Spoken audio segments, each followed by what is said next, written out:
Saya punya pengalaman ditahan 6 tahun dalam penjara. Bukan korupsi, karena itu tahun 72 KPK belum ada. Tapi karena pindah agama dan tidak boleh dibesuk. Tidak boleh ada keluarga tahu. Itu jauh waktu itu. Itu masa suram sekali. Sekarang hukum di Indonesia sudah jauh lebih baik. Tahun kedua saya boleh dibesuk, tapi hanya kiriman. Keluarga tidak boleh. Nah saudara, istri saya suka mengirim buat 1 bulan, hanya boleh 1 kali. Saya masih ingat dia kirim itu roti kongguan yang besar itu. Kalau masih ingat, 1 black itu. Sabun Kamai, sabun mandi 1. Odol Pepsodent 1. Semua dikirim situ. Sudah 1 tahun tidak pernah pakai odol. Gitu. Ya tidak peduli di sana saudara ya. Jadi pakai odol. Cukup besar Pepsodent yang dulu itu. Istri saya pikir cukup. Ternyata 2 minggu sudah habis. Karena dipakai rame-rame. Sampai dulu kan odol bisa dibuka tutupnya itu, kalengnya itu. Sampai dibuka dari buntutnya itu dikorek-korek gitu semua. Bersih. Tapi tidak ada. Lalu saya pikir sudah terbiasa pakai odol lalu tidak enak. Saya coba berdoa. Tuhan, tolong saya mau nyebut odol tidak tega. Karena saya ini orang Protestan tidak biasa diajar doa minta yang kecil-kecil. Biasanya doa syafaat itu untuk negara, untuk presiden, untuk segala macam. Nggak pernah diajarin untuk minta odol. Jadi kayaknya cengeng sekali kalau minta odol dengan Tuhan. Tapi ini karena kebutuhan, jadi terpaksa saya mengucapkan, Tuhan, ya odol lah Tuhan. Gitu ya. Saya minta odol. Tapi pikiran saya, siapa tahu istri saya kirim mendadak. Karena suami istri itu ada kontak. Suami istri itu ada kontak loh. Saya kalau pergi ke daerah kemana, pulang mau makan sayur asem, itu pasti tersedia tanpa dihubungin dulu. Ada kontak. Makanya laki-laki itu tidak bisa nyeleweng. Dia ada kontak. Karena 2 menjadi 1. 1 channel. Hati-hati, belum ada buktinya, tapi dia rasa itu. Nggak bisa itu. Itu. Makanya sudahlah, ya. Malahan kalau suami istri bukan hanya 1 channel. Suami istri itu makin lama makin mirip mukanya. Lu ya percayalah, kayak adik kakak kan. Padahal orang mana. Jadi mirip. Saya punya jemaat majelis lagi, suaminya orang Batak, istrinya orang Sunda. Kan beda antara Batak dengan Sunda itu. Sunda kan imut-imut. Batak kan agak bersegi gitu. Tapi setelah menikah, itu istrinya bisa agak bersegi. Ya. Lalu suaminya agak imut sedikit gitu. Rupanya, karena sering ketemu tiap hari, tidur bersama, segala bersama, suka duka bersama, mirip. Kalau tidak mirip itu pasti sering ganti-ganti. Makanya susah untuk mirip. Itu saudara. Itu suami istri. Loh ini penting saudara.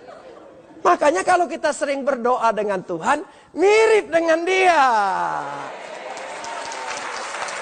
Kalau jarang-jarang itu mirip siapa? Itu perlu dipertanyakan karena ganti-ganti terus saudara ya. Nah, saya kasih contoh saja. Begitu indahnya kemiripan itu suami istri menyelang itu tadi.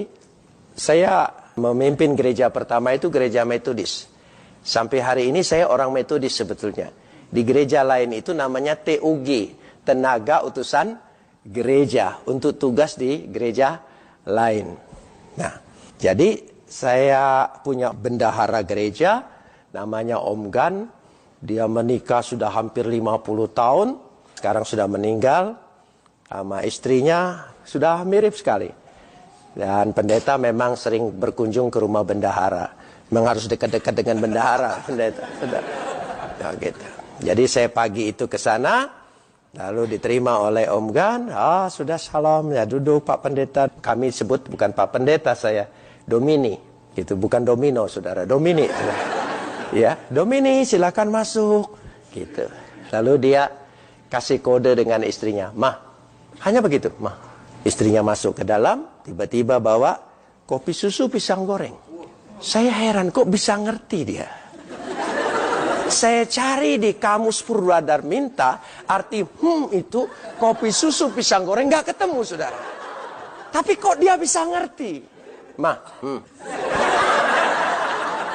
tahu dia. Karena pisang goreng itu panas, minum kopi lebih banyak, habis kopinya. Jadi saya bilang dengan Tante Gan, Tante Gan,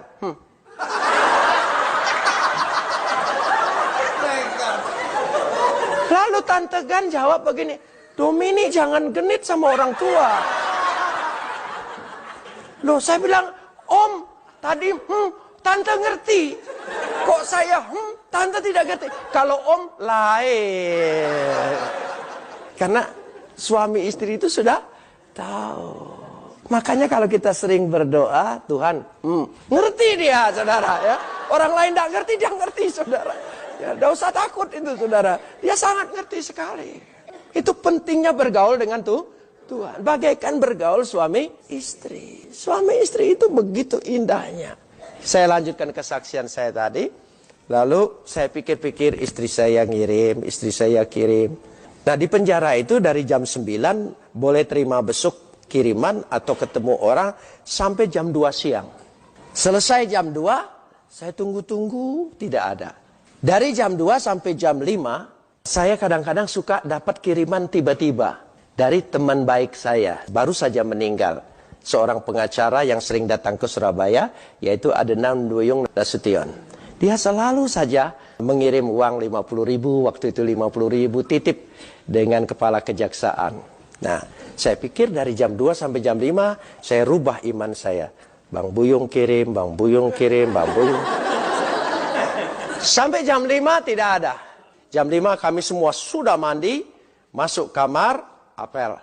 Dan apel, saya jadi kepala kamar melapor petugas. 3, lengkap. Gitu. Itu gunanya ditahan lebih lama, jadi kepala. Saudara. Gitu, jadi sampai di sana. Sudah saya doa sore, Tuhan saya tahu Engkau sibuk.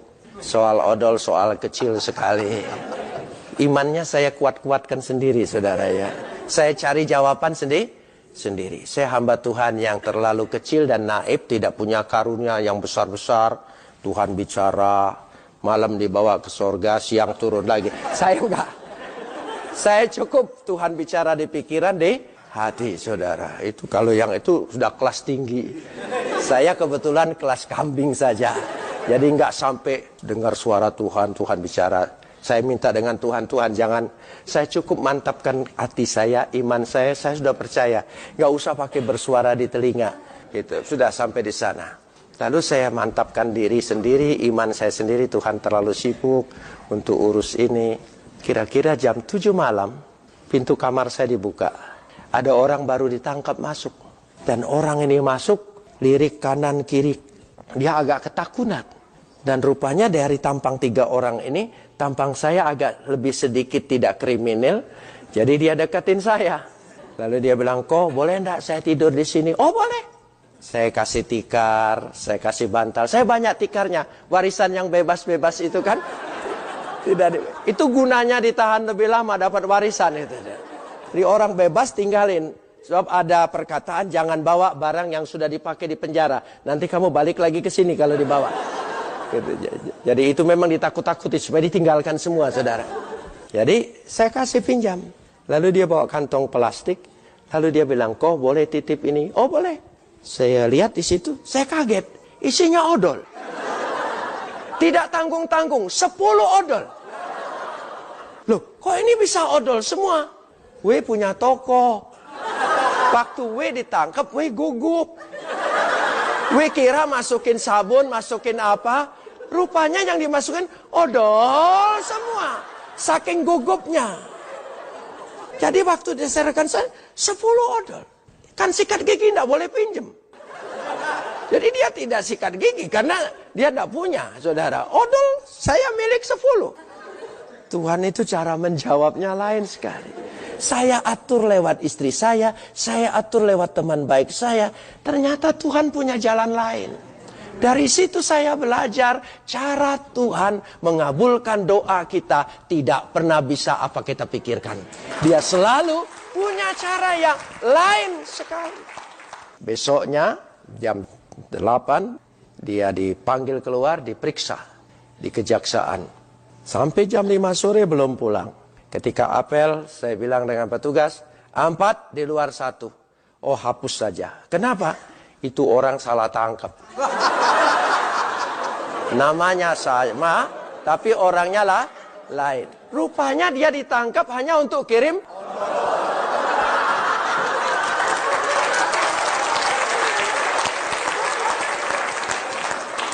Saudara, jangan atur jawaban doa kita menurut selera kita. Tuhan punya cara. Itu iman. Amin. Jadi iman nih bahwa Tuhan punya cara.